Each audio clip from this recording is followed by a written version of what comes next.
क्या नाज़नीन की जाल इस बार कामयाब होगी या फिर उसका राज सबके सामने खुल जाएगा?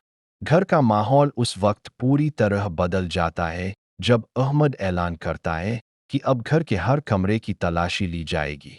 उसका कहना होता है कि जिसके कमरे से हार मिलेगा, उसे पूरे परिवार के सामने अपनी गलती स्वीकार करके माफ़ी मांगनी होगी। यह सुनकर शारिक इस फैसले का विरोध करता है और साफ कह देता है कि वह अपने कमरे की तलाशी नहीं लेने देगा। लेकिन गुड़िया उसे जवाब देती है कि जब घर के बाकी सभी लोगों के कमरों की तलाशी होगी, तो उसके कमरे को भी इससे अलग नहीं रखा जा सकता। इसके बाद शारिक एक शर्त रखता है।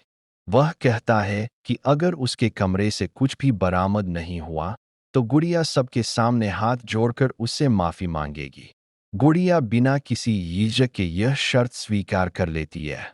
दूसरी ओर नाज़नीन पूरी तरह बेफिक्र रहती है, क्योंकि वह हार पहले ही अपनी माँ के घर छिपा चुकी होती है।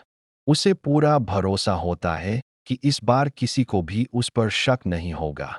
लेकिन उसे इस बात का बिल्कुल अंदाज़ा नहीं होता कि उसकी अपनी साजिश कभी भी उसके खिलाफ जा सकती है।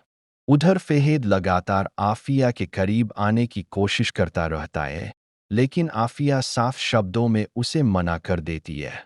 वह कहती है कि शॉपिंग पर वह सिर्फ अहमर के साथ ही जाएगी। यह बात फ़हद को बिल्कुल पसंद नहीं आती, क्योंकि वह आफ़िया से शादी करने का सपना देख रहा होता है।